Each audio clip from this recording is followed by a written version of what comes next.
Whelan Presley and Van Ho Funeral Homes have been serving Quad City families and veterans for over 100 years. Whelan Presley is located in Rock Island, Milan, Reynolds, and Van Ho in East Moline, proudly supporting WQPT.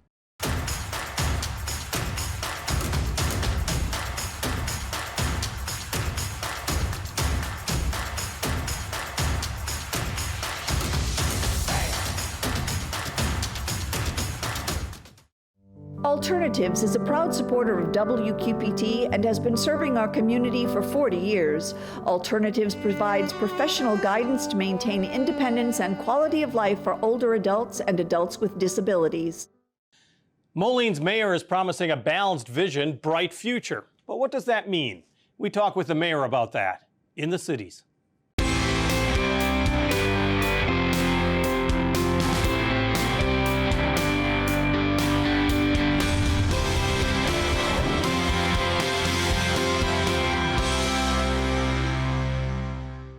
This week at the Vibrant Arena, Moline's mayor talked of the achievements of the last year and the plans for 2024. The theme is balanced vision, bright future. But much of that future depends on what the city decides to do with its newly reopened riverfront. Parcels of prime real estate now available with the new Interstate 74 bridge replacing the old one. We talked with Moline Mayor Sangeetha Rayapudi as she gave her condition of the city address. So the state of the city is balanced vision, bright future. What does that mean? Yeah, it means that in everything we do, we're trying to find a balance.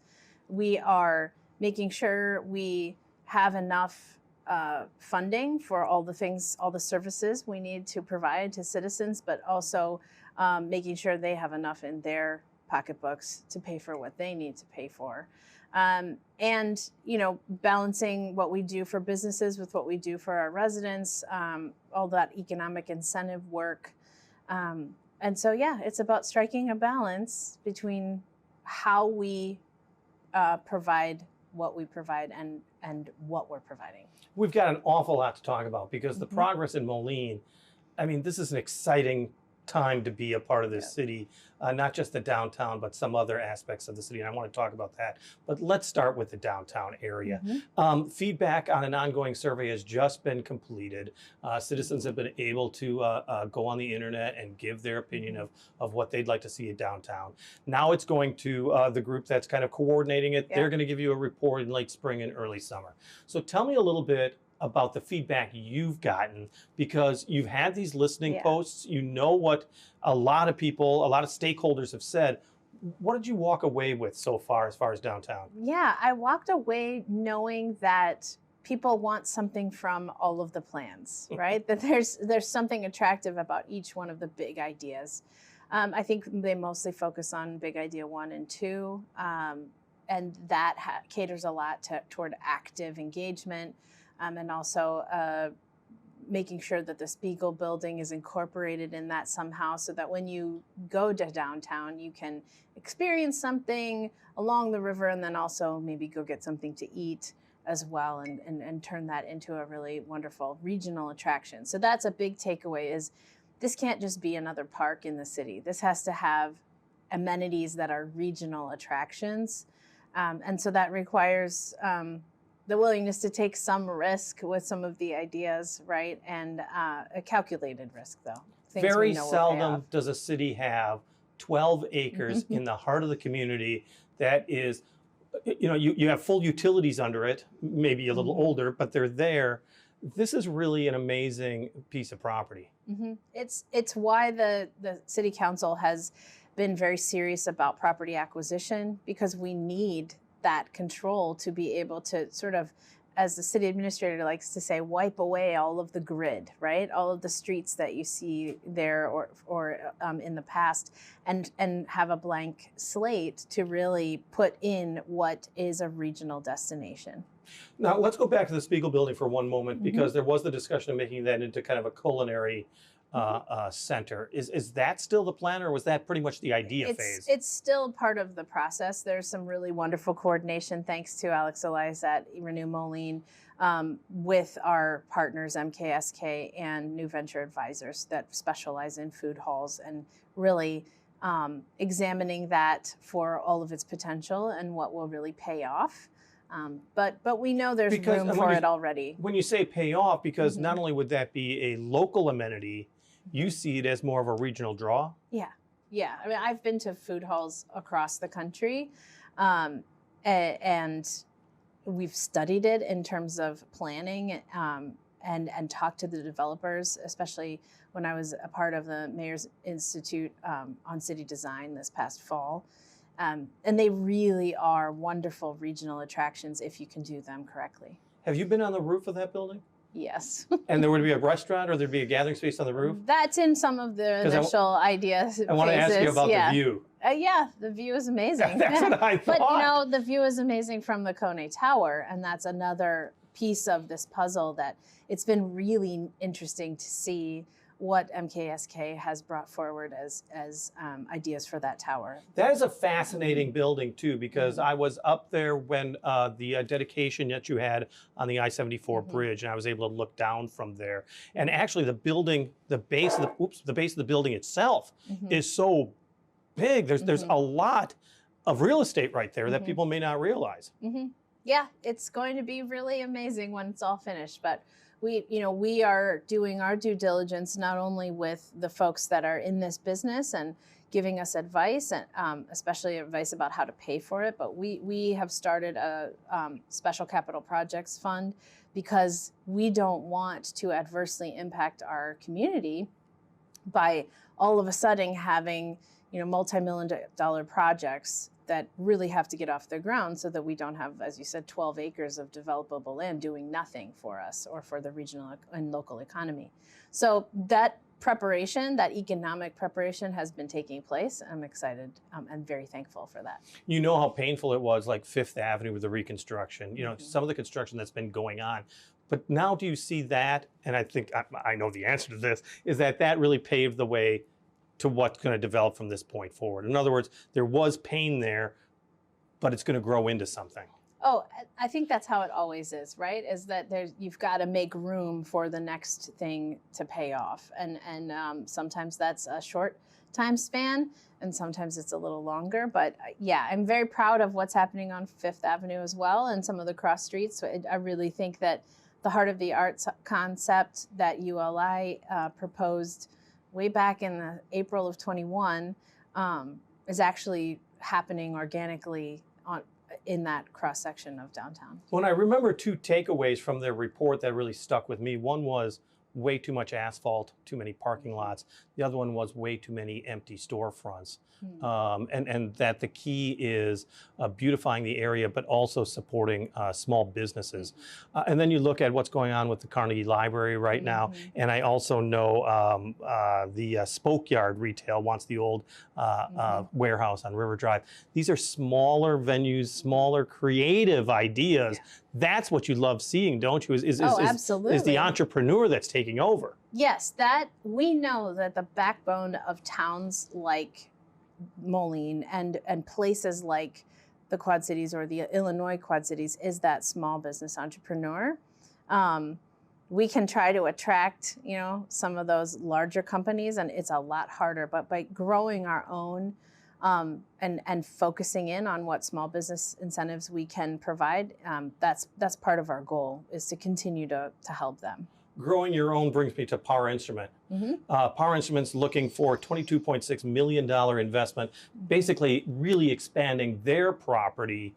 How exciting is something like that? Because that's a quiet little company that's been there forever and that people may not even realize. Yeah, that's why I had a representative from Power speak at the State of the City this morning, along with two other speakers, because the opportunity that they are providing for the city and its residents for employment and all the ancillary economic activity that comes with a company like that, doing so much export business, that's amazing. To keep those jobs here on the Illinois side of the Quad Cities is amazing. And I'm so thankful to our staff and to the folks at PAR for really sticking it out and working over the course of this year and a little bit longer to make sure we could come to agreements to make their expansion happen. And their expansion is possible partly because of TIF monies. Yes. Moline was really proud of eliminating some of its TIF districts over the course of a period of time.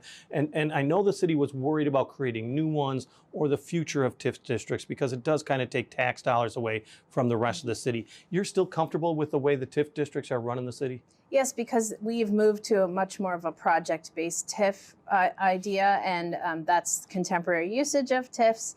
You don't take wide swaths of a city anymore and create TIFs. And so, yeah, we're targeting more, and that is allowing us to feel comfortable with what we're doing in order to provide incentives for business development. Because correct me if I'm wrong, you were with the school district, of course, as school board president. Didn't TIF districts take money basically from the school district? Yeah, that they are one of the taxing bodies that is impacted, but of course we have regular meetings with all of those bodies to let them know what's going on, to let them know the status of our TIFs. And we didn't have pushback on these couple very focused TIF projects because they benefit the city in the long run. Manufacturing jobs are so hard to find and create. To retain is amazing, isn't it? Yes, absolutely. Let's talk about the other side of downtown, Mikado. You know, when they first started as that seed, 10, 15 years ago, who would have thought that it would have been such a driving force in the heart of Moline and continues to be so, not only with some brick and mortar, but also just the spirit of the life and bringing people downtown to celebrate. How important has that been to the city? It's immensely important. I'm so thankful for Maria Ontiveros and her vision for that area and the shared work that the city's done with Mercado on Fifth. And I'm so glad to see how far it's come. I actually had a student singing there just the last couple days. That was her own gig she found. But, you know, it's an amazing cultural expression, and communities need those outlets.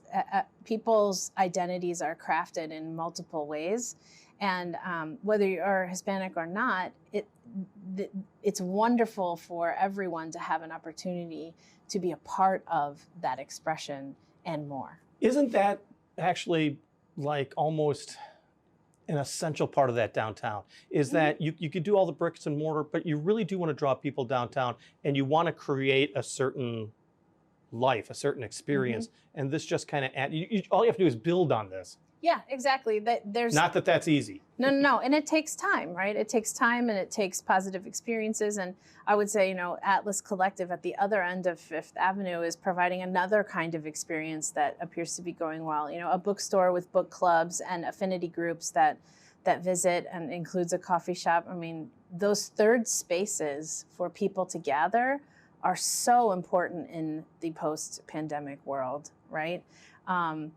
That we really, really need those, and I'm very thankful for those anchor experiences. You were able to hire a new public works director, Denver Schmidt, so now all department head positions are filled in Moline. That's no small accomplishment. It was quite a transition. A lot of people left positions, they've now been filled. What does that speak to for Moline? I mean, do you think that it's a fresh start? There's new ideas, new eyes? How do you see this working now? It's all of the above. I think it really says that the leadership style I provide and my colleagues provide, and especially City Administrator Vitas provides, is part of the reason for that success, is that the way we manage city council work along with what is city work, right? And sort of keep those lanes clear and respect professional opinion, but also ask questions. And really, it's a collaborative leadership style, really is what this is, and what allows for folks to want to be in Moline and contribute to its success. One of the areas, of course, that the city always does is it has strategic goals. And one of the things that I saw that you had listed is that at this point, 50% of your strategic goals have been met right now. Which ones in particular were the most important, most significant? Oh, goodness. Out of 83 or 84, that is a lot. It's a lot to sort through. I think anything that is related to shoring up our economic situation has been important. But on the resident service delivery side, everything related to capital improvements, we are honed in on fixing our road network. We paid for a study, a pavement condition index, to tell us what we needed to do to accomplish that. And the strategic plan is helping to accomplish that. So there's a lot to be proud of, but those infrastructure dollars and the focus on those projects, they end up providing services for our residents that helps us reduce deferred maintenance, helps us correct maybe some errors in the past. And so it's just really lovely to see that the oars are rowing in the right direction, as they say, and the ship has turned a good corner and we're getting a lot accomplished. So what do you see as the 50% of the goals that you really want to tackle first?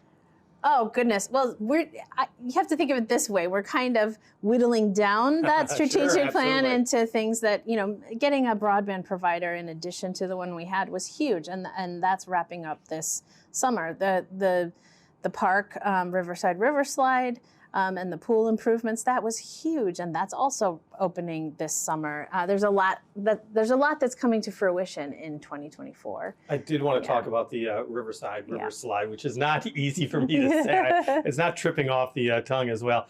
That was a $6 million plus investment. That is a huge investment, but it's an amenity that you believe that the city needs and deserves?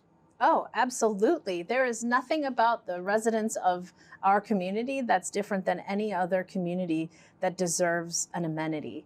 Not everyone can cross a bridge to go to a pool. Not everyone can cross town to go to a pool. Kids can ride their bikes on especially all of our bike paths, multimodal paths that we've been installing to get to safe places where they can spend their summers. And so it's an amenity that we were willing to pay for, but we were really smart about that price tag. We had some reserves. We added it to kind of basically a down payment so that we were not paying over a long course of time, paying back those funds.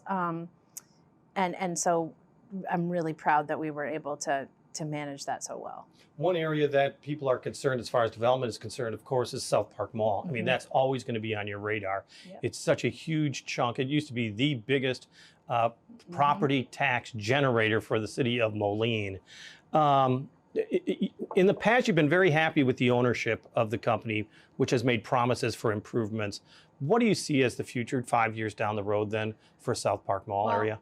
I might recharacterize my feelings. I think I allowed room for them to share with us what they thought could work, even though we had already shared from the minute I took office in 2021.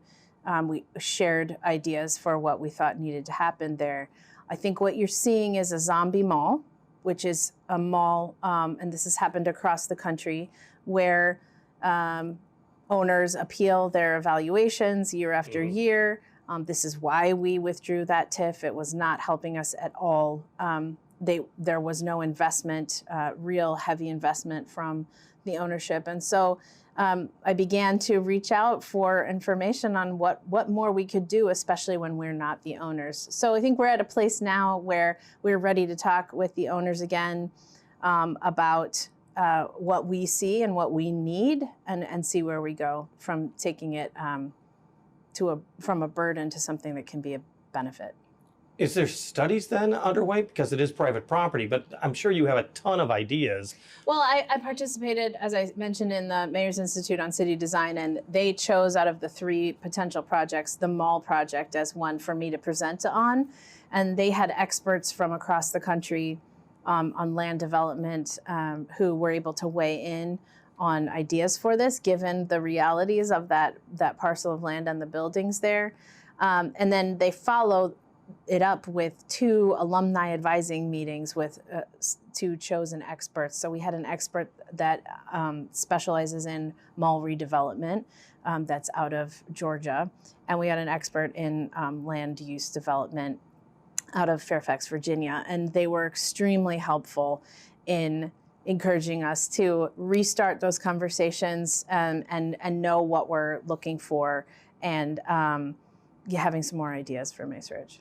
Because the whole thing is private property. Right. But on the other hand, as you characterize it as a zombie mall, you don't want it to go into disrepair and just be broken concrete. Right. That term zombie mall is something I got from the folks at MICD. It's a pattern across the country where there's disinvestment to the point that cities get frustrated and want to purchase the property. I really hope we don't end up in that position, because certainly we're heavily focused on the downtown and other places we need to spend our money. But it's possible that we can put a lot of really thoughtful heads together and see what we can work out to change the situation. Amazing pendulum swing for a history of a community where downtown was the heart, then it moved there, and now it's moving back to downtown. The other thing, of course, is housing. It's always been such a tough thing for Moline because it is landlocked in so many different ways. And I think I ask you this every single time I get a chance to talk to you. Affordable housing is so critically important. What in that area is still being developed for Moline? Well, we're trying to make sure we partner with as many people as possible. And I mentioned in the State of the City address that we have about 126 units that will come to fruition with the current projects in the pipeline. That's a mix of market rate and affordable housing. And that's really the secret. Working with partners who can help finance these projects or who know where the financing is, that's our key. It is sometimes an uneven playing field for getting residential done on this side of the river compared to the other side of the river. So our staff knows that this is a major priority for this council, to really chip away at the numbers when we know we have over 1,000 people on the waiting list for Moline Housing Authority. We know we need to work really hard. So there's a lot of ways to look at it, whether it's the financing and the partnerships, or it's zoning and other creative city planning. But we'll get there. We'll just keep working on it. Talk about money, balanced budget, under $150 million. A lot of that had to do with increased reevaluations. And that's where a lot of the tax dollars that have increased in the cities in Rock Island, Moline came from, which is great news, of course. On the other hand, residents saw increased fees for wastewater and stormwater and sanitation. That stuff just isn't getting any cheaper, is it? No, and the part of that was some of those fees and those enterprise funds had not been raised for over 20 years. You can't have an enterprise fund that is supposed to fund itself without keeping up with the costs. So those are just realities we were not willing to kick down the road any further. So we needed to get those enterprise funds in order. We also were shifting from a tax situation where you don't have much control to a fee situation where you can control some of those costs for how much you're using your water and how much you're using your electricity. But we still continue to look for ways we can reduce the burden on the public, and that's why we're focused on a large solar project that through the financing of that and how that all works, there's a potential for us to be able to reduce costs for residents quite a bit. And at the same time as I say all that, we are very proud that this year's budget has a tax levy rate that is the lowest since 1990. So while evaluations have grown, we've tried to be very balanced in what we're pulling off of that growth and drive down that levy rate, because that does matter in the long run. Our thanks to Moline Mayor Sangeetha Rayapudi. Jonathan Turner is just as comfortable behind a computerized keyboard as he is behind a musical one. An accomplished journalist and writer, Jonathan joined us on the stage of Moline's Black Box Theater to perform one of his originals. Here's Jonathan Turner with Just a Midwest Boy.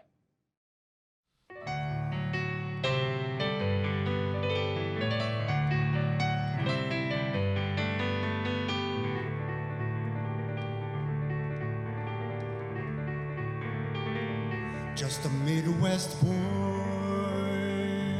and a Jersey girl, alone in New York, alone in the world.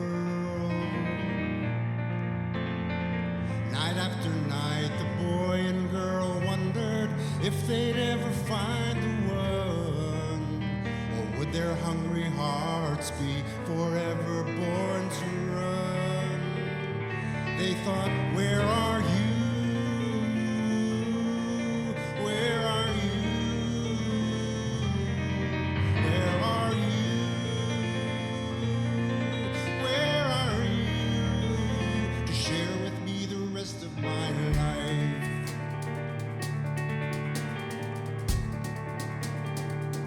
Just a Midwest boy and a Jersey girl. One day they met online.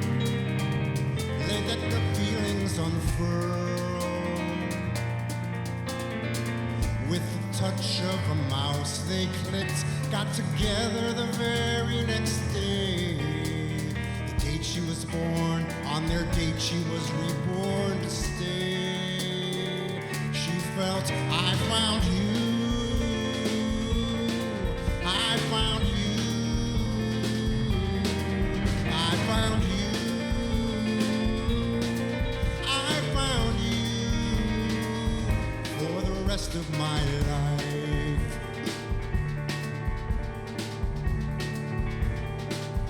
Just a Jersey girl and a Midwest boy. She gave him hope, he brought her joy. Then one afternoon in June, she asked him to be his bride. Though it was raining out, the sunshine streamed inside. He said, I love you, I love you, I love you,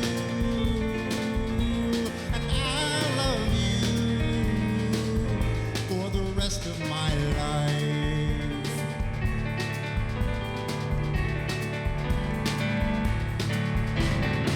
Now we're so happy to be here on your wedding day, to bask in your glow and let you know that we love you. We love you. We love you.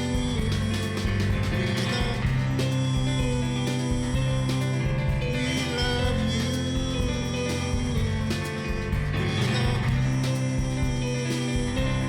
And we'll love you for the rest of our lives.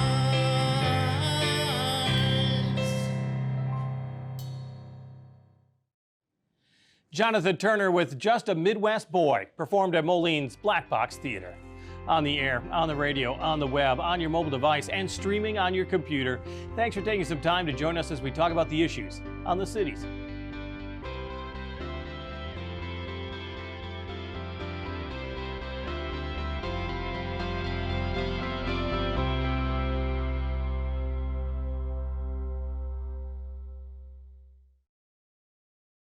Whelan Presley and Van Ho Funeral Homes have been serving Quad City families and veterans for over 100 years. Whelan Presley is located in Rock Island, Milan, Reynolds, and Van Ho in East Moline, proudly supporting WQPT.